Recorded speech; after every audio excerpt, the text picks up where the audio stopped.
Hello बच्चों, स्वागत है आपका अपने YouTube चैनल जय सिंह स्टडी सेंटर पर। प्यारे बच्चों, आज के इस क्लास में हम लोग पढ़ेंगे इलेक्ट्रोड विभव, इलेक्ट्रोड पोटेंशियल क्या होता है। इस टॉपिक का बेहतरीन तरीके से आज हम लोग निपटारा करेंगे। आइए शुरू करते हैं अपने इस टॉपिक को। जो बच्चे वीडियो पर नए होंगे वीडियो को लाइक करिएगा, चैनल सब्सक्राइब करिएगा, दोस्तों को शेयर जरूर करिएगा। आइए शुरू करते हैं भाई। देखिए, इलेक्ट्रोड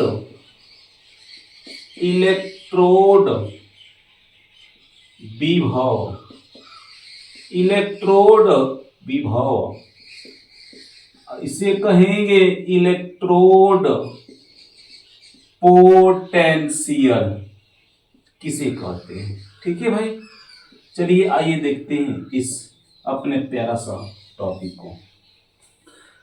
जब किसी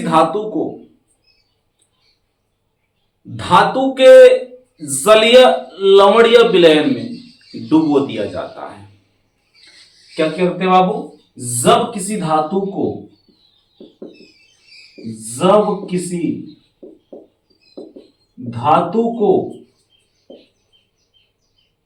ठीक है, धातु के लवणीय जलीय विलयन में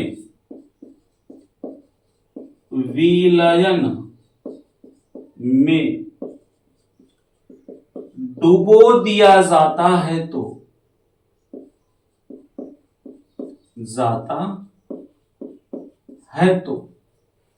धातु के ऊपर या तो पॉजिटिव या तो नेगेटिव, पॉजिटिव या निगेटिव आवेश आ जाता है, आवेश आ जाता है और धातु के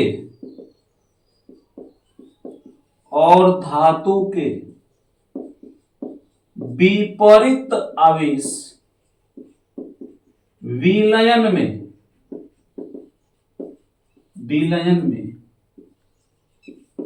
आ जाता है। ठीक है भाई, तो जब किसी धातु के लवणीय जलीय विलयन में डुबो दिया जाता है भाई, तो धातु के ऊपर या तो पॉजिटिव चार्ज या तो निगेटिव चार्ज चला आता है और विलयन में धातु का विपरीत आवेश चला आता है। धातु के ऊपर पॉजिटिव आवेश आता है तो विलयन में निगेटिव आवेश चला आएगा। यदि धातु के ऊपर निगेटिव आवेश आता है तो विलयन में पॉजिटिव आवेश चला आएगा। हमेशा धातु और विलयन में क्या रहेगा? विपरीत आवेश आएगा। ठीक है, तो इस प्रकार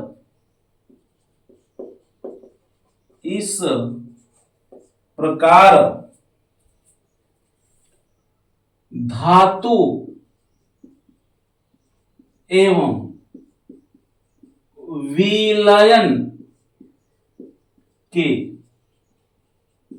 आवेशों के कारण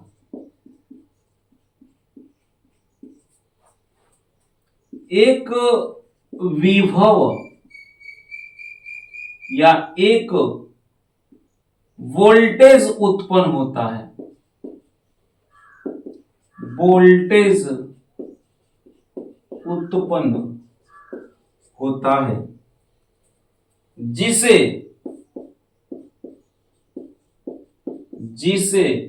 इलेक्ट्रोड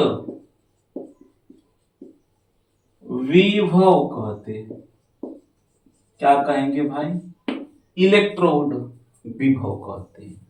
तो जब विलयन और धातु पर विपरीत आवेश आ जाते हैं, तो जब विपरीत आवेश होते हैं तो उनके भी आवेशों के बीच में आकर्षण बल लगता है और इस आकर्षण बल के कारण एक सूक्ष्म वोल्टेज उत्पन्न होता है और उसी सूक्ष्म वोल्टेज को हम लोग कहते हैं भाई इलेक्ट्रोड विभव, इलेक्ट्रोड पोटेंशियल कहते हैं। बात समझ में आई?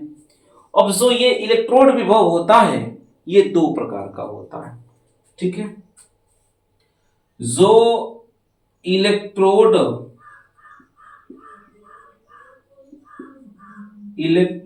विभव होता है भाई, ये दो प्रकार का होता है। पहला ऑक्सीकरण विभव, ऑक्सीकरण विभव, ठीक है। और दूसरा होता है अपचयन विभव, अपचयन विभव। ऑक्सीडेशन पोटेंशियल इसको कहते हैं भाई ऑक्सीडेशन पोटेंशियल, और कहेंगे रिडक्शन पोटेंशियल। ऑक्सीडेशन पोटेंशियल और क्या कहेंगे, रिडक्शन पोटेंशियल। ये दो प्रकार का होता है, ठीक है। चलिए अब देखते हैं भाई ऑक्सीडेशन पोटेंशियल क्या होता है, ऑक्सीकरण विभव क्या होता है। इस चीज को हम लोग देखेंगे बहुत ही ध्यान से। बात समझ में आ गई? मिटा दे इसको, नोट कर लीजिए, स्क्रीनशॉट ले लीजिए, और हम लोग शुरू करते हैं किसको, ऑक्सीकरण विभव को, ठीक है। इसी को मिटाते हैं जो नीचे वाला हमने लिखा दो। अब देखते हैं भाई ऑक्सीडेशन पोटेंशियल को।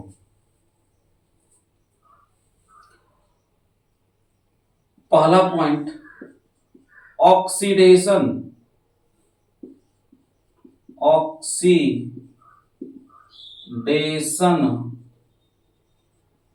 पोटेंशियल,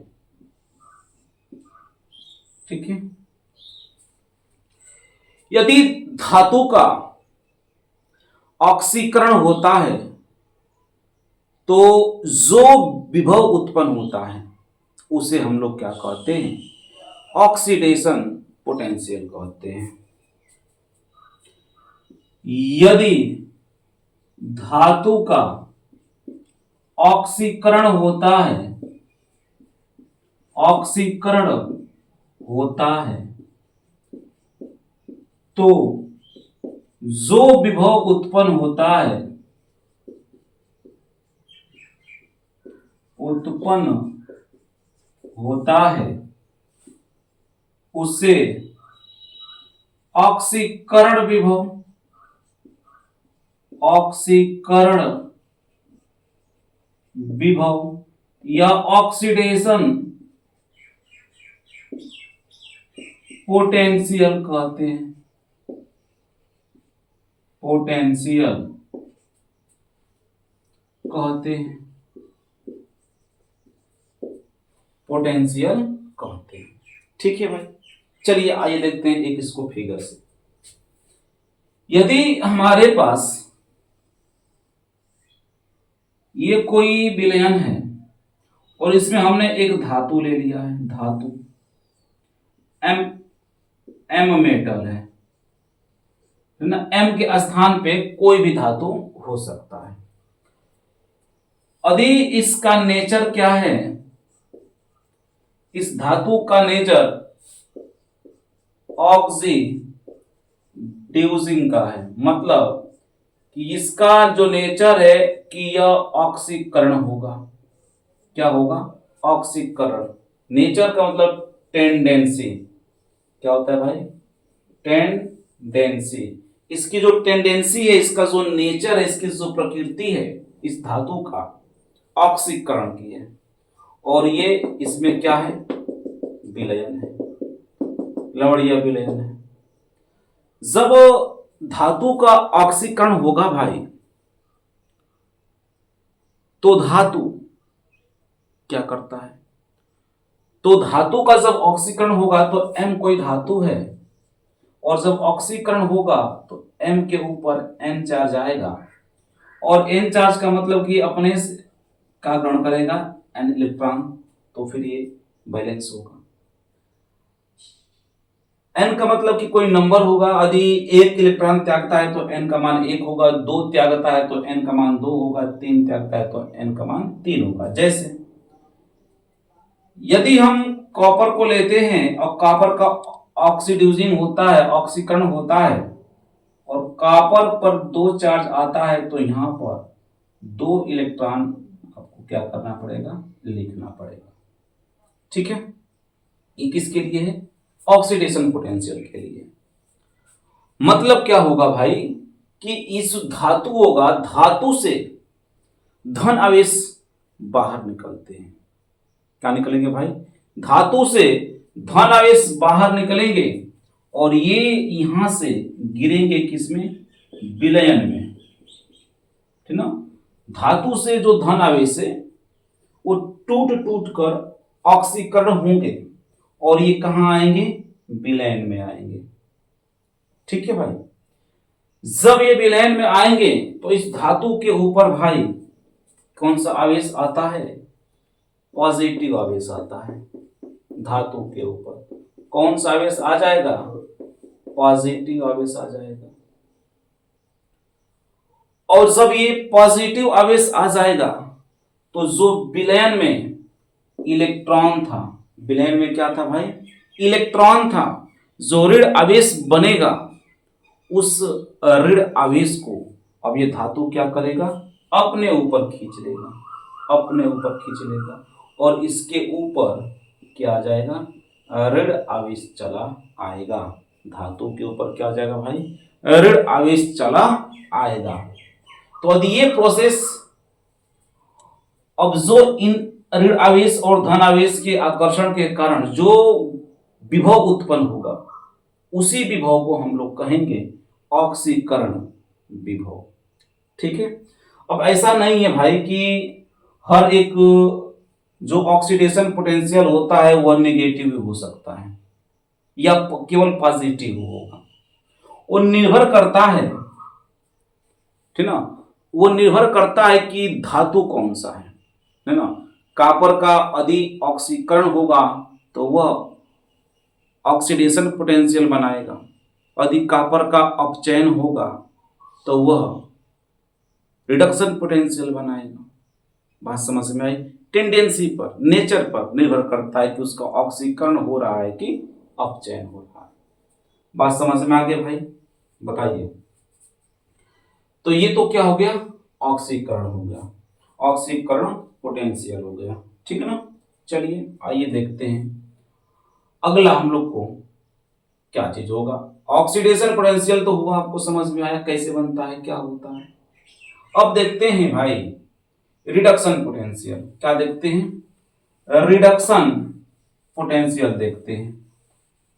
तो रिडक्शन पोटेंशियल ठीक ऑक्सीडेशन पोटेंशियल का क्या होगा भाई, विपरीत हो जाएगा। या M कोई धातु है, दूसरा क्या होगा, रिडक्शन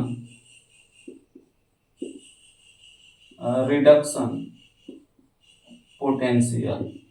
भाई बताइए समझ में आ रहा है कि नहीं आ रहा है। अपचयन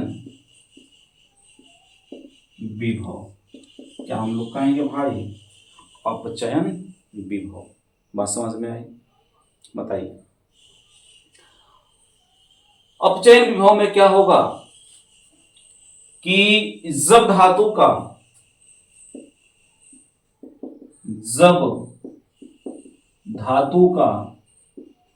अपचयन होता है तो उत्पन्न विभव को अपचयन विभव कहते हैं। यदि धातु का भाई क्या होगा, अपचयन होगा तो जो उत्पन्न विभव होगा उस उत्पन्न विभव को हम लोग क्या कहेंगे, अपचयन विभव कहेंगे। ठीक है, क्या कहेंगे भाई, अपचयन विभव कहेंगे। मानते चलते हैं कि भाई इसका अपचयन हो रहा है, जैसे M कोई धातु है, जब इसका अपचयन होगा तो क्या करेगा भाई, इलेक्ट्रॉन को ले लेगा। ठीक है, N इलेक्ट्रॉन को, और क्या बना देगा, M कोई धातु बना देगा। ठीक है, अब क्या हो गया, ये अपचयन हुआ। इसका मतलब कि जो ये सॉल्यूशन में, अब सॉल्यूशन से क्या होगा कि धनात्मक चार्ज इसके ऊपर जाएंगे और इससे जो धातु, सॉल्यूशन से धातु के ऊपर धनात्मक चार्ज जाएंगे। देखिए सॉल्यूशन से धातु के ऊपर क्या जाएंगे, धनात्मक चार्ज जाएंगे। और क्या होगा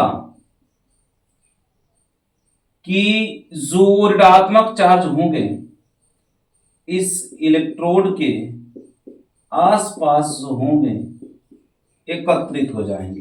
क्या हो जाएंगे भाई, एकत्रित हो जाएंगे इलेक्ट्रॉन। तो ये जो हम लोग का विभव उत्पन्न करेगा इसे कहेंगे क्या चीज, अपचयन विभव कहेंगे। क्या कहेंगे भाई, अपचयन विभव कहेंगे।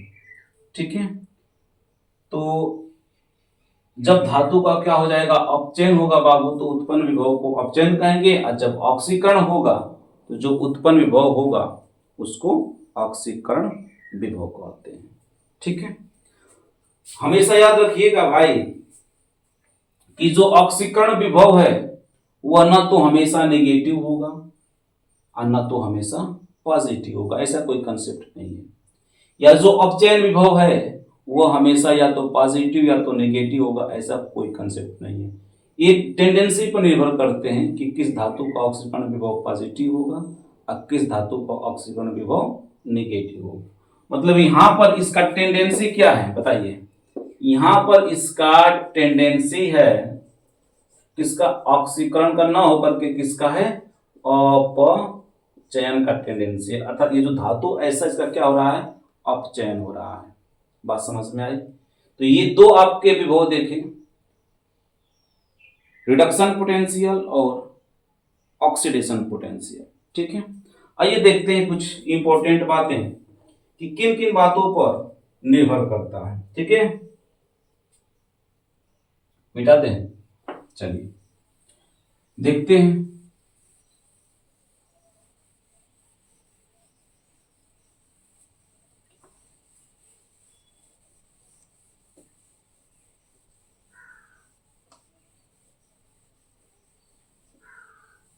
हो गया, चलिए देखिए इलेक्ट्रोड विभव की, इलेक्ट्रोड विभव की निर्भरता, इलेक्ट्रोड विभव की क्या भाई, निर्भरता। ठीक है, तो सबसे पहले ये जो इलेक्ट्रोड विभव है, जो ऑक्सीडेशन पोटेंशियल है, जो रिडक्शन पोटेंशियल है, ये किन बातों पर निर्भर करेगी। तो सबसे पहली बात आती है nature of metal and it's ion. Nature, धातु की प्रकृति, धातु की प्रकृति एवं इनका आवेश, धातु की प्रकृति पर और इनके आवेश पर क्या करता है कि इलेक्ट्रोड पोटेंशियल निर्भर करता है। जैसे यदि जिंक है और जिंक के ऊपर प्लस के 2 चार्ज चला आता है, या फिर Fe है और Fe के ऊपर प्लस के 2 चार्ज चला आता है, या फिर Fe है और इसके ऊपर प्लस के 3 चार्ज चला आता है। तो देखिए ये देखा सा यहां पर तो दो अलग अलग धातु है, तो इनका इलेक्ट्रोड पोटेंशियल भी क्या होगा, अलग अलग होगा। यदि आयरन दोनों सेम धातु है लेकिन इनका आवेश क्या है, अलग अलग है, तो भी इनका इलेक्ट्रोड पोटेंशियल क्या होगा, अलग अलग होगा। तो ऐसा नहीं है कि ये भी आयरन है ये भी आयरन, तो दोनों का इलेक्ट्रोड पोटेंशियल अलग अलग होगा, नहीं, आयन पर निर्भर करता है। यदि आयन भी अलग अलग हो तो इलेक्ट्रोड पोटेंशियल क्या होगा, अलग अलग होगा। बात समझ में आ गई। तो सबसे पहली बात कि धातु की प्रकृति पर और उसके ऊपर उपस्थित आयन पर इलेक्ट्रोड पोटेंशियल क्या करता है, निर्भर करता है। ठीक है, दूसरा जो पॉइंट होगा सांद्रता, आवेश की सांद्रता, आवेश की सांद्रता, आवेश की सांद्रता। ठीक है भाई, जो हम लोग के धातु के ऊपर चार्ज होगा इस सांद्रता पे क्या करेगा, निर्भर करेगा। अर्थात जिस आवेश की सांद्रता अधिक होगी उसका इलेक्ट्रोड पोटेंशियल अधिक होगा, और जिसकी सांद्रता कम होगी उसका इलेक्ट्रोड पोटेंशियल भी क्या होगा भाई, कम होगा। बात समझ में आ गई। 2 पॉइंट हो गया। तीसरा पॉइंट आपका होगा टेम्परेचर। क्या होगा भाई, टेम्परेचर। टेम्परेचर टेम्परेचर यदि हम कोई इलेक्ट्रोलाइट लेते हैं, विद्युत अपघट्ट लेते हैं और दोनों का टेम्परेचर अलग अलग है तो उनकी इलेक्ट्रोड पोटेंशियल भी क्या होगा, अलग अलग होगा। मतलब टेम्परेचर अलग अलग होने से, टेम्परेचर डिफरेंट भिन्न भिन्न होने से उनका इलेक्ट्रोड पोटेंशियल भी क्या होगा, भिन्न भिन्न होगा। यदि दो सेम धातु ले लेते हैं और उनका टेम्परेचर जो विलयन का अलग अलग कर देते हैं तो उनका इलेक्ट्रोड पोटेंशियल भी क्या होगा भाई, अलग अलग होगा। बात समझ में आई। 3 पॉइंट, धातु की प्रकृति और इनके आवेश पर, आवेश की सांद्रता पर, और दूसरा किस पर, टेम्परेचर पर जो होता है इलेक्ट्रोड पोटेंशियल निर्भर करता है। बात समझ में आ गई। बात समझ में आ गई, बताइए। तो ये 3 बातें हैं जो इनकी निर्भरता को व्यक्त करता है। ठीक है भाई, चलिए आइए देखते हैं स्टैंडर्ड कंडीशन में क्या होता है। स्टैंडर्ड कंडीशन, स्टैंडर्ड कंडीशन में, ठीक है, क्या हम लोग का मतलब होता है। जो कंसंट्रेशन होता है भाई स्टैंडर्ड वाला में वह ml का कितना होता है, 1 मोल। सांद्रता जो होती है, कंसंट्रेशन जो होता है किसका, ml, जो धातु का उसके आवेश का, वह कितना होना चाहिए, 1 मोल। स्टैंडर्ड जो मानक कंडीशन माना गया है उसका कंसंट्रेशन का मतलब कि क्या भाई बाबू, सांद्रता। ये सांद्रता कितनी होनी चाहिए, 1 मोल होनी चाहिए, तब वो क्या होगा, स्टैंडर्ड इलेक्ट्रोड विभव होगा, मानक होगा। ठीक है। और क्या होगा, जो इसका प्रेशर ऑफ गैस होगा, प्रेशर ऑफ गैस होगा वह 1 एटीएम हो सकता है या फिर 1 बार भी आप ले सकते हो, 1 एटीएम या 1 बार ले सकते हो। यदि टेम्परेचर की हम लोग बात करें स्टैंडर्ड के रूप में, स्टैंडर्ड के लिए, स्टैंडर्ड इलेक्ट्रोड विभव के लिए टेम्परेचर, ताप की बात करें तो 25 डिग्री सेल्सियस लिया जाता है या फिर 298 केल्विन लिया जाता है स्टैंडर्ड कंडीशन में। मानक कंडीशन में जब आपको आगे मानक इलेक्ट्रोड विभव पढ़ाएंगे तो उसमें हम शर्त रखेंगे कि विलयन का टेम्परेचर 25 डिग्री सेल्सियस है। ये शर्त पे वो विभव काम करेगा जिसे कहते हैं मानक इलेक्ट्रोड विभव। तो अभी हमने आपको मानक इलेक्ट्रोड विभव नहीं बताया है, बस उसकी शर्त बताई है कि यदि मानक इलेक्ट्रोड विभव उत्पन्न करना होगा तो विलयन का टेम्परेचर 25 डिग्री चाहिए, उस पर गैस का जो प्रेशर है 1 एटीएम या 1 बार चाहिए, और उसकी जो सांद्रता है 1 मोल होनी चाहिए, मोलरता 1 मोल होनी चाहिए। ठीक ना, सांद्रता का ये, सांद्रता का एक टर्म होता है क्या चीज, मोलरता, तो उसकी मोलरता ही क्या होती है भाई, 1 मोल होगी। जब ये तीनों कंडीशन फॉलो होंगे तो जो विभव उत्पन्न होगा इलेक्ट्रोड विभव उसे कहेंगे मानक इलेक्ट्रोड विभव, जिसकी चर्चा हम लोग क्या करेंगे, आगे करेंगे। बात समझ में आई भाई, बताइए। इतनी बात समझ में आई तो आई होप बाबू कि आपको इलेक्ट्रोड विभव और इलेक्ट्रोड विभव की निर्भरता बेहतरीन तरीके से समझ में आई होगी। तो मिलते हैं नेक्स्ट वीडियो में। जय हिंद। वीडियो पर नए होंगे तो वीडियो को लाइक करिएगा, चैनल सब्सक्राइब करिएगा, दोस्तों को शेयर जरूर कर दीजिएगा।